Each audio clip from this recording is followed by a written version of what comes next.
So, back in 1972, there was this single photograph of a burning girl running down a road in Vietnam. Right, the napalm strike image. Exactly.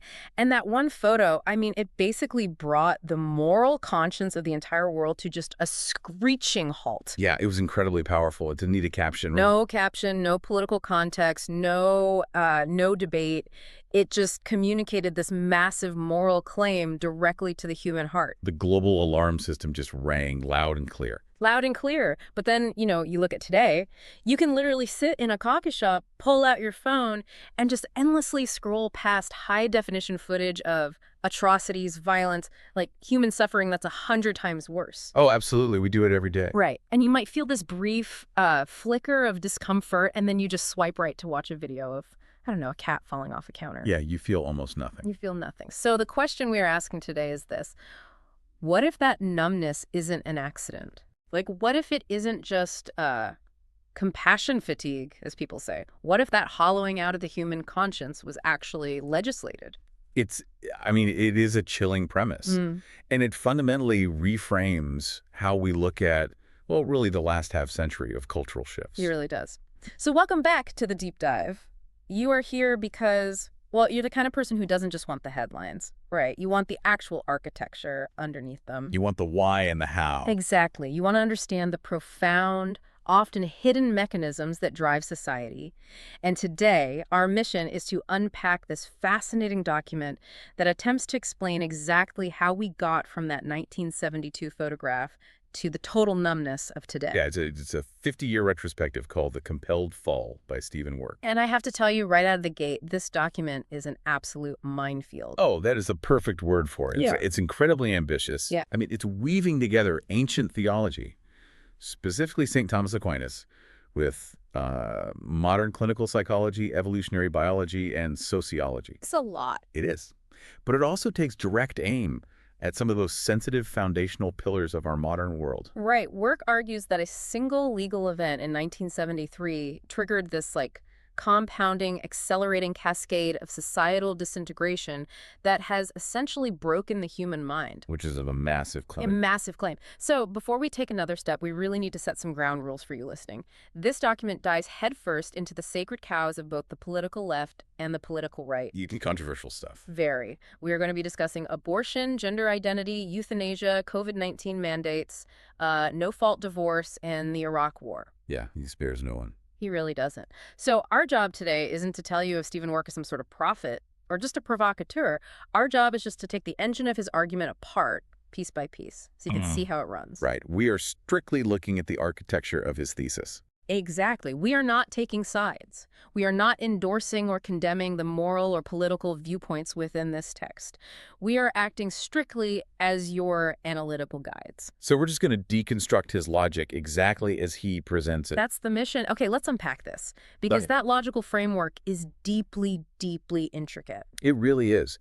And to understand where work is going, we have to start with his foundational premise regarding how societies actually change their moral compass. Right. How do we shift our beliefs at a societal level? Yeah, and he argues there are basically two fundamentally different mechanisms, persuasion and coercion. Okay, let's break those down. What does the mechanism of persuasion actually look like it's socially and neurologically? Well, persuasion is the slow, messy, really frustrating process of debate. The hard work. Exactly. It involves cultural shifting, arguing in legislatures, writing books, and basically appealing to the conscience of your neighbor. So when a society changes its mind through persuasion, the citizens have to literally reason their way to a new position. Their cognitive faculties are actively engaged. They're actually thinking about it. Yes, they're weighing evidence, they're experiencing empathy, and they're integrating new beliefs into their existing worldview. So even if you ultimately disagree with the outcome of a persuaded change, the human muscle, I guess, of moral reasoning has been actively used. Exactly. The muscle is exercised. Okay, so that's persuasion. What is coercion in this specific context? Coercion, in Work's framework, is the imposition of a moral position from the top down. Right. And it's backed by legal sanction and ultimately the state's monopoly on violence. Wow. So it just bypasses the debate entirely. Entirely. The state simply says, this is the new moral reality. You will accept its practical consequences, you will fund it, and you will integrate it, or you will be punished. Man. And this brings us to the inciting incident of the entire document. Work points directly to the 1973 Roe v. Wade decision. And again, to be clear, he isn't just looking at this as a political debate over abortion rights. He is analyzing it as this profound anthropological shock to the entire human system. Precisely. Work focuses obsessively on the actual mechanism of that 1973 ruling. The mechanism, right? Because in a single stroke, you had 7 unelected judges strike down the abortion laws of all 50 states. Which completely bypassed the democratic process. Exactly, a process of persuasion that was slowly happening at the state level. Suddenly, the public was required to accept a massive shift in the definition of human life, not because they had been convinced, but under the threat of state power. Let me try an analogy here to see if I have the mechanics of this right. Sure. Think about, like, a parent trying to get a child to stop hitting their sibling. You can sit the kid down, explain empathy, ask them how they would feel if they were hit, and guide them to a genuine realization that hitting is wrong. Right, that's persuasion. It builds that internal moral compass. Exactly. The alternative is you just grab the kid by the arm, squeeze hard, and scream, "Say you're sorry right now, or you're grounded for a year." Yeah, and the kid will mumble the apology. You get the behavioral compliance. Right. You get the behavior, but you haven't engaged their conscience at all. You've bypassed it with fear. You've taught them that power, not truth, dictates reality. That's a really excellent analogy. Yeah. Because it highlights the resentment and, frankly, the hollowing out that coercion produces. And if you do that enough, their capacity to actually feel remorse just atrophies, right? Yes. Yes. And work connects this directly to St. Thomas Aquinas, who argued that human law actually has a pedagogy. A pedagogy, like it teaches. Exactly. Law doesn't just regulate, where you can park your car. It teaches the public. It instructs citizens on what is permissible, what is praiseworthy, and what is abhorrent. So by legally mandating the national acceptance of abortion, Work argues the state taught a very specific radical moral lesson. Yes. The lesson was that bodily autonomy supersedes human life.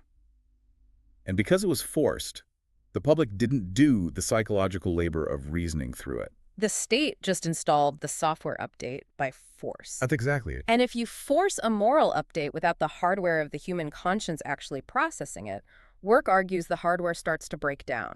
That moral muscle atrophies. Which leads us to the most fascinating and probably complex part of this document. Yeah, exactly what that atrophy looks like inside the human brain. This is where Work brings Aquinas into the modern psychology lab, which is just wild to me. It's incredibly dense here.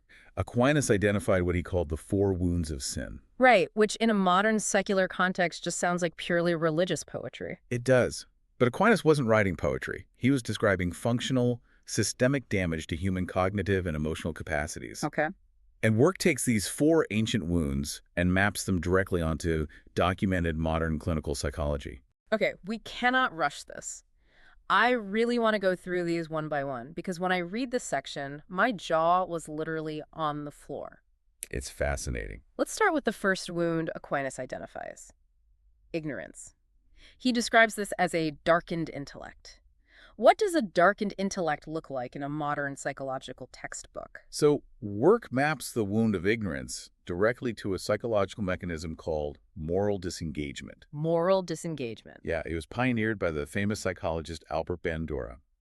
Basically, moral disengagement is the cognitive process by which a person's internal moral control system is just deactivated. Deactivated, like turning off a switch. Basically, it's how otherwise normal people can commit or tolerate horrific acts without feeling any distress. How does the brain actually do that mechanically? I mean, how do you just turn off your conscience? Well, through a few specific strategies. One is euphemistic labeling.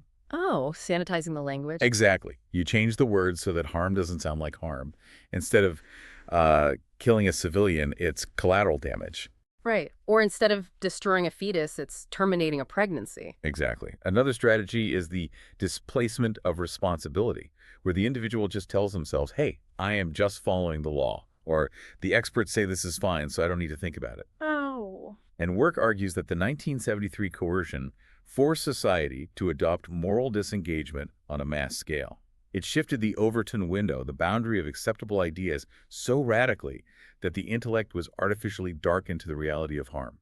So the mind just puts up a firewall so it doesn't have to see the reality of what it's participating in. That makes sense. Yes. Okay. The second wound Aquinas lists is malice, which he describes as the corruption of the will. Now that sounds almost cartoonishly evil. Does work actually mean society became intentionally malicious? Not in the, like, mustache-twirling villain sense, no. Work maps malice to the clinical development of callous unemotional traits. Callous unemotional traits. Yeah, we see this extensively in developmental psychology. When a human being is chronically exposed to an environment where harm to the vulnerable is normalized or legally sanctioned, the brain physically adapts by downregulating empathy. So it's an emotional survival mechanism. You're numbing yourself to survive. Precisely. Empathy actually becomes a liability in an environment of normalized harm. So the corruption of the will manifests as this chilling pragmatism. Pragmatism. How so? People begin to treat other human beings merely as instruments, as utility functions for their own choices, rather than as ends in themselves. Oh, wow. The will is corrupted because it no longer naturally inclines toward the good of the other. It inclines strictly toward the convenience of the self. That is heavy. Okay, the third wound is weakness, which Aquinas defines as the inability to resist temptation or difficulty. How does that map clinically? Work maps this perfectly to the psychological concepts of ego depletion and learned helplessness. Ego depletion. Right. Willpower and moral agency operate very much like a physical muscle. If a person's self-regulatory capacity is never exercised, because the state or the culture demands unquestioning compliance, that capacity collapses. Because you never have to use it. Exactly. Furthermore, if you live in a society where massive moral contradictions are enforced from the top down, you develop learned helplessness. Your brain realizes that your individual moral reasoning doesn't matter. Exactly. So it simply stops trying to resist. You lose the functional neurological ability to say no to authority or even to your own impulses. And that leads right into the fourth and final wound. Concupiscence. I honestly had to look this word up. It generally means like disordered desire. Yes. And clinically, work translates concupiscence as reward dysregulation. Reward dysregulation. Yes. This is the mechanics of addiction.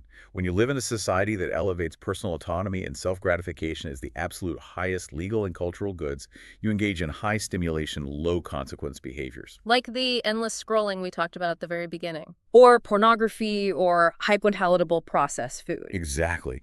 You are just hammering your brain's dopamine system. And the biological reality of dopamine is that it naturally seeks homeostasis. So if you flood the system, The brain literally removes dopamine receptors to protect itself. This is hedonic adaptation. You now need more extreme, more novel, more shocking stimuli just to feel a baseline level of normal. so the desire is disordered because it can never actually be satisfied. Right, it just demands an ever-increasing dose of stimulation, which produces less and less actual joy. Man. So if you take these four wounds, a darkened intellect that uses euphemisms to hide harm, a corrupted will that views people as instruments, a depleted ability to resist, and a dysregulated reward system begging for more extreme dopamine hits, you get the modern human condition work is describing. Yes, which brings us to a concept he borrows from the British psychiatrist Theodore Dalrymple. Right. Dalrymple spent years working in prisons and studying people living under totalitarian regimes, didn't he? He did. And Dalrymple's insights are crucial here. He observed that when an ideology forces you to publicly agree with a lie, something you privately know is objectively false, it isn't a mistake of information. What is it then? It is a deliberate act of power. The goal of compelling a lie is to humiliate you. Humiliate you. Yes. When you nod along to something you know is absurd just to keep your job or maintain your social standing, your internal integrity fractures. But let me push back on that a bit, or at least let me ask the question that feels obvious to me. Sure. If I'm forced to walk around all day at my corporate job, on social media, agreeing with absurdities, doesn't my mind eventually just snap? Like, does the average person turn into a raving lunatic? Well, what is fascinating here is how work answers that exact question. Yeah. He says no, the mind doesn't usually snap in a dramatic, visible way. Instead, he introduces the concept of homo umbrans, Homo umbrans, the shadow human. the shadow human. It sounds incredibly bleak. It is bleak, but it's very subtle.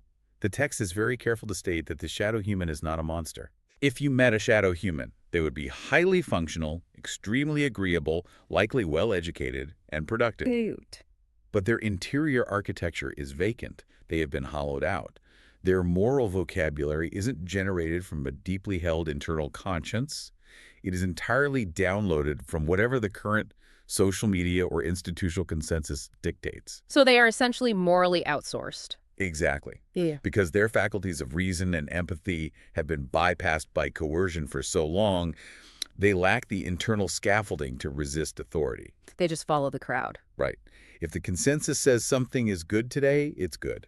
If the consensus says it's evil tomorrow, it's evil. They don't choose malevolence, they just fail to recognize it when it arrives dressed as the new consensus. This internal hollowing out of the individual, this creation of the shadow human is terrifying.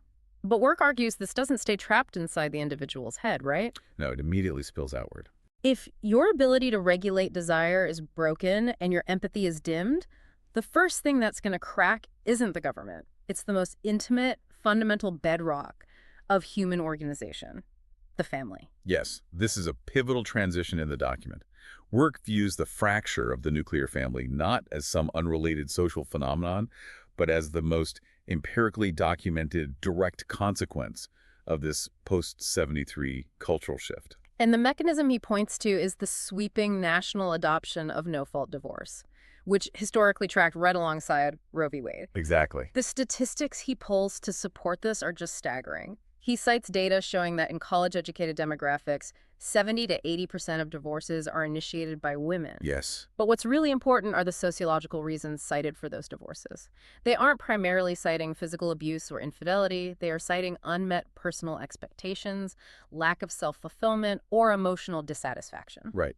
And Work analyzes this entirely through the lens of that fourth wound, concupiscence or disordered desire. Okay, unpack that. His argument is that the culture institutionalized an ideology that taught an entire generation that their primary overriding moral obligation is to themselves. Personal fulfillment was elevated above everything else. Exactly. It became the supreme, unassailable criterion of a life well lived. But marriage is inherently the opposite of that. Exactly. The institution of marriage, by its very nature, demands the radical subordination of personal preference for the good of a spouse and for the stability of children. Right. So when an inflated, culturally mandated sense of entitlement collides with the strict, self-sacrificial demands of marriage, the friction is just too severe, the individual's dysregulated desire wins, and the marriage dissolves. And the structural consequence of this dissolution, according to Work, is the systematic marginalization of the father. Yes. The text describes the modern family court system as a configuration of radical asymmetry. Radical asymmetry, meaning one side holds all the cards. Right. In the vast majority of contested cases, the mother receives primary physical custody. The father is physically removed from the daily life of the home and reduced to a weekend visitation schedule. Right. But he is legally compelled, under the threat of state violence and imprisonment, to continue funding that household. He is converted from a lived-in father to a financial instrument. That is precisely Work's phrasing. He is legally redefined as a utility to be extracted from while being erased as a formative presence in the daily lives of his children. Wow.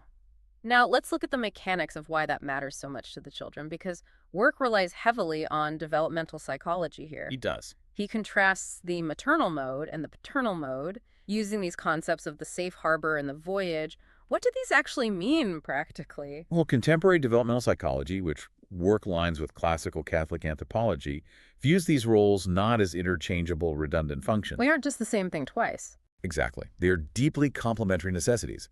The mother provides the safe harbor.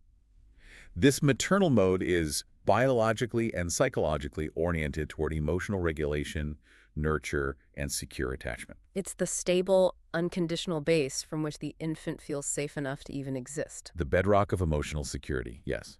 And the father provides the voyage. The paternal mode is oriented outward, toward the friction of the world. Fathers typically engage in rough and tumble play. Oh, like wrestling with the kids. Right. And neurologically, this play is vital. It teaches a child how to regulate aggressive impulses, how to take risks within safe limits, and how to negotiate boundaries. The father pushes the child toward independence. Exactly. He models how to interact with a world beyond the self that doesn't just offer unconditional nurture, but actually requires courage, competence, and judgment. Okay, I have to play devil's advocate here. I know millions of people listening are thinking, wait a minute. Can't a highly dedicated, loving single parent just play both roles? Can't a single mother be the harbor and the ship? Why is this a structural impossibility in work size? It's a fair question. Work doesn't doubt the love or the superhuman effort of single mothers. Not at all. He points to the mathematics of role overload. Role overload. When a single mother attempts to provide the deep, attuned emotional regulation of the maternal mode, while simultaneously providing the boundary-setting, outward-pushing paternal mode, while also carrying 100% of the economic burden of the household. She's doing the jobs of 3 people. She is structurally crushed. It is simply a matter of sheer temporal and energetic limitation. And that leads to the stark economic reality he cites, right? Yes, work notes that single-mother households are 5 to 6 times more likely to be impoverished. 5 to 6 times. Yes. This chronic economic terror fundamentally alters the child's developmental environment. Furthermore, the sheer exhaustion of role overload physically degrades the mother's natural emotional availability. She is simply too taxed, too stressed by the dual demands to provide the fully attuned presence the child desperately needs. Exactly. Work goes into incredible detail about the biological and psychological consequences for the children when the father's voyage is removed. Let's look at the mechanisms here, starting with daughters. What actually happens to a young girl's development when the father is erased from the home? Work cites evolutionary biology to explain a phenomenon called the fast life history strategy. Okay. Research shows a strong empirical link between father absence and the significantly earlier onset of puberty in daughters. Wait, how does a missing father physically trigger early puberty? What is the actual biological mechanism there? It is an evolutionary stress response. The proposed mechanism is that the physical absence of the biological father, specifically the lack of his pheromonal presence in the home, combined with the high-stress, unpredictable environment of a fractured family, sends a signal to the daughter's biology. A signal that the environment is unstable. Exactly. The body perceives that the environment is unstable and that male commitment is unreliable. Therefore, evolutionary logic dictates that the organism must reach reproductive maturity as quickly as possible. So the body accelerates puberty. Yes. And relationally, the text argues that the father is meant to be the first template for how a man should treat a woman. Right, he sets the standard. When that template is missing, daughters often develop paternal hunger. Paternal hunger. It's a heightened, desperate sensitivity to male attention that makes them incredibly vulnerable to exploitative, abusive relationships. That is just heartbreaking. And what is the mechanical consequence for sons in this scenario? For boys, the void is equally catastrophic. They lack a daily lived experience of adult masculinity. Watching a man restrain his anger, honor his commitments, and protect his family. Right. Work argues that our modern environment schools, media, pop culture, frequently presents masculinity as inherently toxic, dangerous, or buffoonish. The bumbling dad trope on TV. Right. So you have a boy with natural aggressive and outward-oriented drives, but no positive template. He is forced to construct his male identity from hostile cultural stereotypes or radicalized online communities. He builds a perverse substitute for masculinity. Exactly, which drives the massive spikes we see in young male school disengagement, social withdrawal, and criminality. So the nuclear family fractures under the weight of disordered desire. Now, historically, when a nuclear family breaks, the extended family rushes in as a safety net to stop the bleeding. But Work argues that we are missing that safety net because of a broken chain in generational transmission. Yes. And he focuses specifically on the role of the grandmother, which I found so interesting. This is one of the most original connections in the text, honestly. In evolutionary anthropology, there is a well-documented concept called the grandmother hypothesis. Okay, what is that? It posits that elder women who live long past their reproductive years provided a massive evolutionary advantage to human societies. I think of grandmothers like the load-bearing walls of a family structure. You might not notice them every day, but if you take them out, the whole house sags. That's a perfect architectural metaphor. Historically, grandmothers were the primary transmitters of moral wisdom, practical survival knowledge, and marriage guidance. Right. Crucially, they acted as the stern gatekeepers for social standards and mate selection. They were the friction that held impulsive youth in check. But Work says we experienced what he calls the boomer inversion. What happened to that load-bearing wall? Well, the baby boomer generation, born between 1946 and 1964, was the first generation to be totally saturated by the ideological revolutions of the 60s and 70s. Right, the feminist revolution, the advent of the contraceptive pill, the normalization of the exact no-fault divorce laws we just discussed. Exactly. They absorbed an ideology of self-actualization as the highest good. And then time passed, and that specific generation aged into the role of the grandmother. So instead of being the anchor that stops a divorce, they become an accelerant. Exactly. Work argues that an ideologically captured grandmother, when faced with a daughter struggling in a difficult marriage, does not offer the traditional wisdom of all marriages have dark seasons, your obligation is to your children, work through it. She says the opposite. Yes, she validates the dissolution of the family for the sake of her daughter's self-fulfillment. She prioritizes the ideology of autonomy over the stability of her grandchildren. And Work actually brings the receipts on this. He cites a massive 40-year longitudinal study by a sociologist named Vern Bengtson. Yes, the Bengtson study. Bengtson tracked how values are passed down. He found that a traditional, highly religious grandmother has a 63% success rate of passing on her faith and moral framework to her grandchildren. A strong transmission rate. Right. But if that grandmother is nominally religious or ideologically captured by secular autonomy, that transmission rate plummets to 28%. It's a staggering drop. The generational transmission belt is mathematically broken. And this is where Work zooms out. When the moral compass is broken at home, and the grandparents are no longer transmitting traditional wisdom, the entire society's immune system collapses. We lose our defenses. Exactly. The public is now primed, weakened, and entirely susceptible to a wider cascade of institutional and legal perversions. Which brings us to the macro level. The moral cascade. Here's where it gets really interesting. Work argues that once you accept the original premise from 1973, that bodily autonomy supersedes human life, you have crossed the hardest, thickest moral line. The first domino. Right. Every subsequent line is exponentially easier to cross because the underlying logic is already in the water supply. The logic of precedent is ruthless. Once the state establishes that it has the authority to define who qualifies as a person and who doesn't, the structural integrity of human rights is just gone. Right. And Work points out the staggering legal incoherence this produces. This part blew my mind because we live with it every day, and honestly, we never think about it.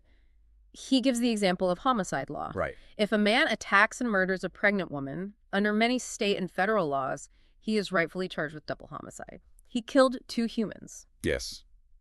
But the mother of that exact same fetus can walk into a clinic and legally terminate it, and it's considered healthcare. Or look at corporate law. We grant literal fictions on paper corporations extensive constitutional rights and legal personhood.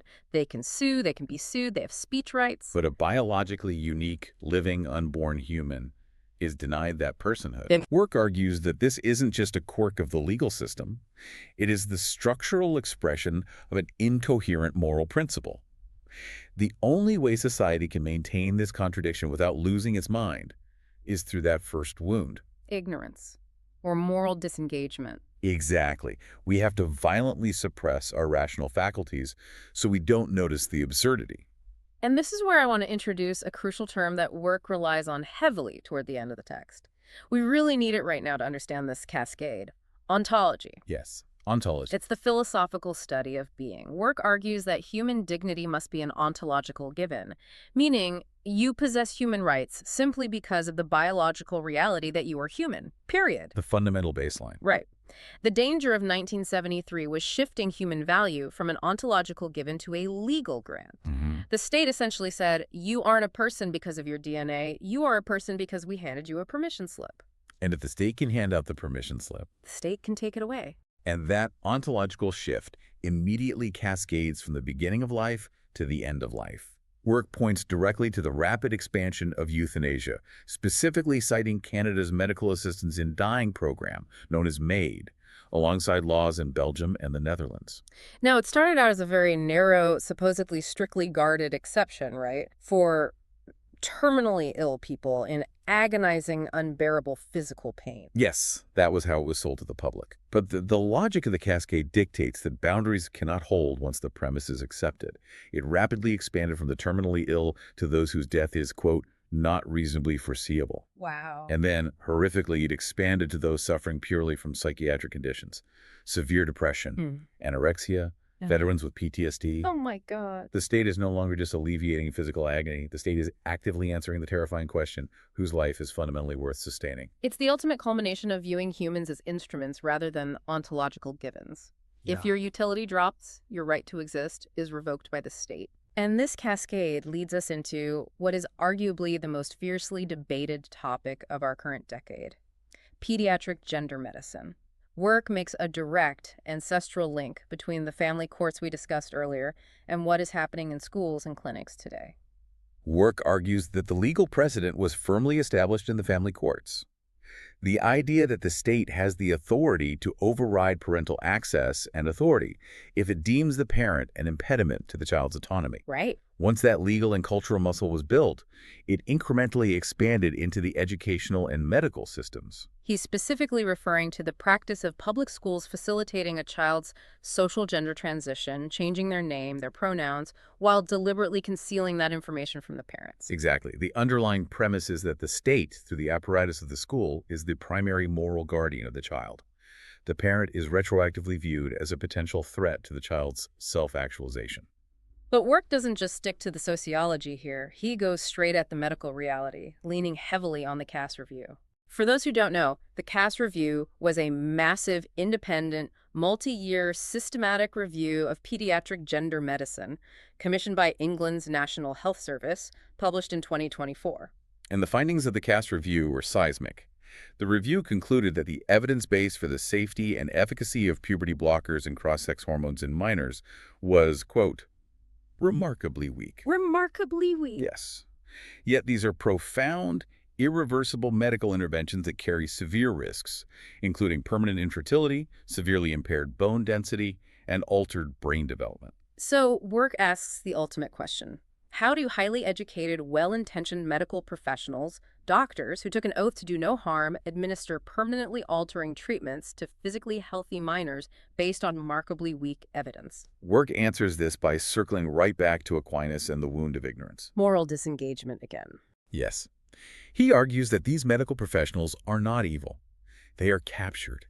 Their moral and scientific perception has been so aggressively dimmed by institutional pressure, fear of ostracization, and ideological commitment that they genuinely mistake profound biological harm for compassionate healthcare. They can't see the reality anymore. They can no longer perceive the ontological biological reality over the demands of the ideological consensus. But for this to happen at scale, for entire classes of professionals, doctors, educators, judges, and journalists to allow this cascade, it requires more than just passive ignorance. Much more. It requires active, systemic participation. It requires a culture of institutional lying. This brings us to Aquinas' perspective on false witness, which Work uses to explain the macro-level deception in our institutions. We typically think lying is bad purely because it is unfair to the person we are deceiving. Right, it hurts the other person. But Aquinas argued something much deeper. He posited that speaking a falsehood inflicts violent structural damage on the liar's own intellect. Okay, let me use an analogy here because this is vital to understand. Imagine you install a brand new smoke detector in your kitchen, but every time you boil water or make toast, it beeps. It's annoying. Right. So you put a piece of tape over the speaker to muffle it. A week later, you take the battery out entirely for convenience. You do this a little bit every day until eventually your house actually catches fire in the middle of the night, but you literally cannot hear the alarm. You disabled your own warning system. Is that what Aquinas means? That lying disables the brain's ability to detect truth. That is exactly the mechanism. Habitual lying, whether it's repeating a compelled political slogan or fudging a medical report, habituates the mind to moving seamlessly between truth and falsehood without registering the moral friction. You muffle the smoke detector of your own conscience. Precisely. And when this happens at a macro-institutional level, the results are historically catastrophic. Work points to two massive, deadly examples of this macro-level institutional false witness. The first is the 2003 invasion of Iraq. Yes. Work argues that the Iraq War was built entirely on a manufactured top-down lie regarding imminent weapons of mass destruction. The WMDs. The state compelled this narrative, the intelligence agencies massaged the data, and the press repeated it without friction. The result was hundreds of thousands of deaths, the destabilization of the Middle East, and trillions of dollars incinerated. And the key point Work makes isn't just that it was a lie, but the aftermath. The architects of that false intelligence faced absolute zero accountability. None. No one went to prison. In fact, many were promoted to higher offices or given lucrative consulting and media careers. Exactly. The signal broadcast to the entire culture was clear, massive, institutional false witness carries zero personal risk as long as it aligns with the state's objectives. The second macro example he uses is much more recent: the COVID-19 pandemic response.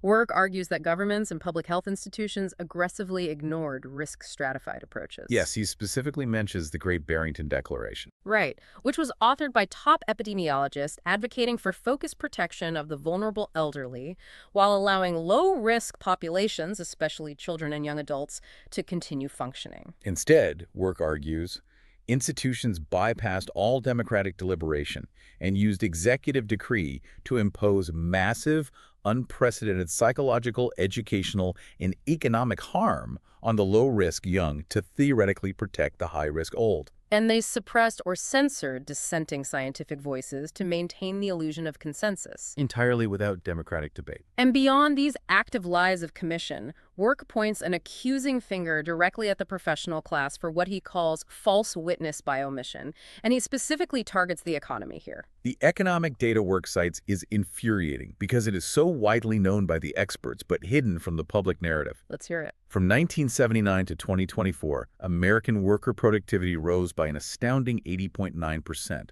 The workers were producing vastly more value, but hourly wages only rose 29.4%. So the wealth was siphoned entirely to the top. But wait, how do they hide this from the public? Work talks about the CPI, the Consumer Price Index. How exactly does the CPI lie to us? Well, the CPI is the official metric the government uses to tell you what inflation is. But Work explains that the CPI has been mathematically manipulated for decades to hide the real cost of living. Manipulated how? They use tricks like substitution bias. What's that? If the price of steak goes up too much, the CPI formula assumes you will just buy cheaper ground beef instead. So they swap it out in the calculation to make inflation look lower. Are you kidding me? No, it's real. They also use hedonic quality adjustments, arguing that a new car costs more but is better, so the real price hasn't actually risen. That is just sleight of hand. It is. Meanwhile, the CPI drastically underrepresents the exploding, catastrophic costs of the things that actually dictate human survival and class mobility: housing, healthcare, and higher education. And Work's point is that economists, financial journalists, and politicians all know this math is a sleight of hand. Yet they maintain a coordinated professional silence. They do. They withhold the empirical reality that would allow the working class to accurately perceive the economic violence being done to them. Why? Work attributes this to the wound of weakness. The professional class simply lacks the courage to sustain the truth against institutional career incentives. Because if an economist tells the truth about the CPI, they don't get the Goldman Sachs consulting gig or the White House appointment. Exactly. You conform or you are out. Which brings us to the final, terrifying dynamic of this deep dive. If the press, the courts, the universities, and the medical boards are all participating in these lies of omission and commission, how did they all get captured? And why is this cascade moving faster and faster? Work points to the loss of corrective friction. Corrective friction. Every time a society accepts a moral wrong through coercion, the structural resistance to the next wrong is significantly lowered. The timeline shrinks. The dominoes fall faster. Yes. Work notes that the normalization of abortion took over a decade of intense political agitation. Same-sex marriage took about 15 years from serious advocacy to juridical imposition. Right. But the normalization of pediatric gender transition, with all its medical complexities, took less than a decade to capture every major institution. The brakes are completely off. And why are the brakes off? Because the institutions have been captured. But Work makes a brilliant point here. A captured institution doesn't announce that it's been captured. No, they maintain their prestigious branding. Harvard is still called Harvard. The New York Times is still the New York Times. The American Medical Association keeps its name. But internally, they completely change their selection mechanisms. They actively filter and select personnel based on compliance with the prevailing ideology, not on their capacity for truth-telling. wow. If you speak an inconvenient empirical truth, you were denied tenure, you lose your medical license, or you were socially marginalized. If you comply, you advance. Work has a chilling phrase for this. He says a PhD or a medical license from a captured institution is no longer proof of academic rigor. It is simply a certification of conformity. It's a devastating critique. The institution loses its institutional memory and violently ejects the courageous personnel required to perform its original corrective role in society. It just becomes an echo chamber of coercion. And the cascade becomes entirely self-accelerating. And as Work concludes this massive 50-year retrospective, he forcefully reminds us who the ultimate victims of this self-accelerating slide are. Yes. It's the children. The text argues that they are inheriting a society where the most fundamental human rule, protect children above all else, has been inverted. They are completely at the mercy of captured institutions that view the protection of children not as a sacred duty, but as an annoying obstacle to ideological affirmation. The horizon of all this historical damage falls squarely on those who are too young to consent, too fragile to resist, and who are structurally denied the safe harbor of a stable family. It is a dark, dark conclusion. Okay, we have covered an immense landscape today. We mapped out Stevenwork's argument from a single act of state-mandated moral coercion in 1973. We covered a lot of ground. We examined the hollowing out of the human mind through Aquinas's 4 wounds, tracing moral disengagement, callousness, learned helplessness, and addiction. We looked at the fracture of the nuclear family, the biological consequences of marginalized fathers, the broken generational chain of the boomer grandmother, and finally, the capture of our truth-telling institutions through systemic false witness. It is a sweeping, deeply interconnected thesis about how human psychology and societal structures unravel when coercion replaces persuasion. And I want to briefly reiterate what we said at the start.